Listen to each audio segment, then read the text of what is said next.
Le pilote de Formule 1 Pierre Gasly est devenu actionnaire d'un club de foot, le FC Versailles. Alors pour l'occasion, on a parlé ballon rond avec lui. Tu supportais quelle équipe petit? Petit, j'ai toujours supporté le PSG. À l'époque, je me rappelle, mais on va dire j'avais le maillot de Paoletta. Donc quand j'étais tout petit, j'adorais. Après, quand j'étais petit, j'avais un peu des maillots. J'aimais bien Manchester United, j'aimais bien suivre Chelsea. Il y avait Drogba qui était là-bas, Arsenal avec Thierry Henry. Donc j'essayais de suivre un peu voilà, tous les Français. Mais le PSG, ça a toujours été club de cœur. Est-ce que tu voulais être footballeur quand t'étais petit? Oui. J'ai voulu être footballeur pro quand j'étais petit. J'ai commencé à l'âge de 3 ans et demi. La première fois, j'ai fait du hockey sur glace, qui n'a pas duré très longtemps, mais j'ai quand même commencé avec le hockey. Ensuite, j'ai commencé à jouer au foot à 5 ans. Et à ce moment-là, c'était, oui, je veux être Zizou, Cristiano. Et ensuite, j'ai commencé le kart à 6 ans. Et à ce moment-là, dès le premier roulage en kart, je me suis dit, je veux être pilote de Formule 1. Je l'ai adoré, j'ai toujours adoré le foot et j'ai toujours voulu être investi dans le foot d'une manière ou d'une autre parce que c'est une énorme passion. Tu te souviens de ta première fois au stade? Première fois au stade, je dirais que c'était même pas un stade, mais c'était le terrain de Bois-Guillaume, donc de ma ville, où il y avait même pas de tribune. En fait, t'étais autour du terrain à 2 mètres des joueurs quand ils faisaient une touche. Et je me rappelle un match de Coupe de France qu'ils avaient joué. Du coup, ouais, c'était mes premiers souvenirs. Tu te souviens du 12 juillet 98? Comme ça, j'ai des vagues souvenirs. Mais je vais pas mentir, non, je me rappelle pas. Après, bien sûr, ça a été un moment historique en tant que Français. Donc même si j'ai pas des souvenirs du moment précis, c'est une date dont on a parlé énormément, que ce soit avec mes potes, avec ma famille. J'ai grande famille avec 4 grands frères, donc ça a été un moment fort pour le football français et pour tout le pays. Tu te souviens du 9 juillet 2006? 9 juillet 2006, je m'en rappelle beaucoup trop bien.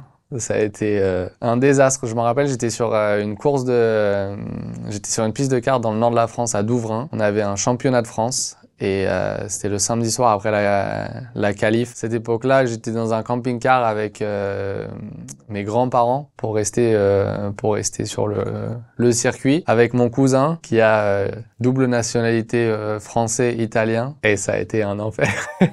Ça a fini en larmes, bien sûr, dégoûté d'avoir perdu cette finale. Et en plus de ça, de voir le sourire de mon cousin qui était très content que l'Italie ait gagné. C'était vraiment un enfer. Tu te souviens du 15 juillet 2018? Deuxième étoile, ouais, ça a été oufissime. De mes souvenirs de football, ça a été le meilleur moment. J'ai toujours été un grand fan de foot, toujours supporté l'équipe de France et de pouvoir suivre l'ascension jusqu'à la finale.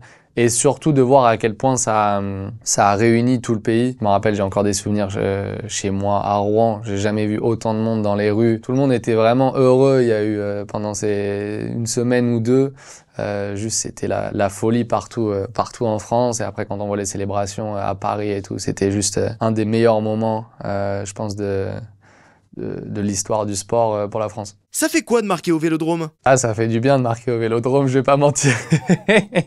Ah, depuis gamin, celle-là, si on m'avait dit quand j'étais petit que j'allais marquer au Vélodrome, j'aurais pas cru, franchement. Déjà, d'une, je pouvais pas le rater. C'est vrai que le but était dégueu, mais c'est pas grave, on prend tout ce qu'on peut et surtout de le faire là-bas, c'était top. Et ce qui était marrant, c'était tout de suite la réaction de mes frères, de mes potes qui m'ont envoyé. On est tous grands supporters du PSG.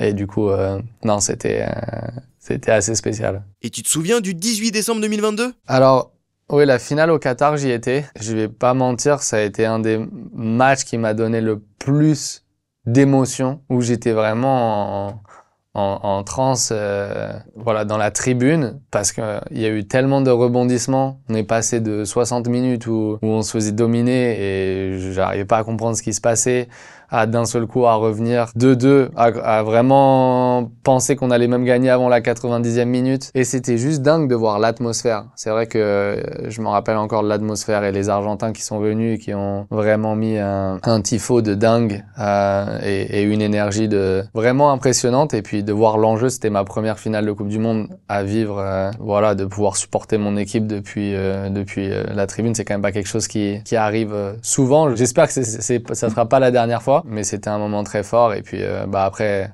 forcément la désillusion à la fin de perdre la finale alors qu'on était si proches. Mais pareil, je pense qu'en termes de beauté, c'était en termes d'émotion et c'était vraiment un moment très très fort. Et il y a, je pense que c'est la seule fois où j'ai ressenti autant d'émotions différentes à travers un match. Et ça fait quoi de devenir actionnaire d'un club de foot? C'est une grande fierté de pouvoir faire partie du projet avec le FC Versailles. Comme je l'ai dit, depuis tout petit, ça a été une énorme passion pour moi. J'ai toujours eu la Formule 1 et le foot. Et ça a une place importante dans ma vie parce que je suis énormément. Et voilà, c'est quelque chose, c'est un projet sur lequel on a travaillé voilà, récemment, on a eu des discussions sur les derniers mois et un projet auquel je crois énormément et c'est aussi un projet dans lequel je suis investi pour le long terme. C'est pas quelque chose que je veux précipiter ou faire rapidement, c'est vraiment essayer de construire un projet qui tient la route sur le long terme et de créer une belle équipe avec des belles valeurs et de pouvoir essayer d'aller au plus haut niveau. Bon, Kylian, pour l'instant, il a signé avec personne, donc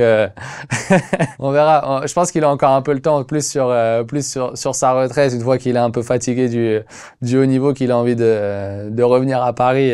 La porte est grande ouverte. Mini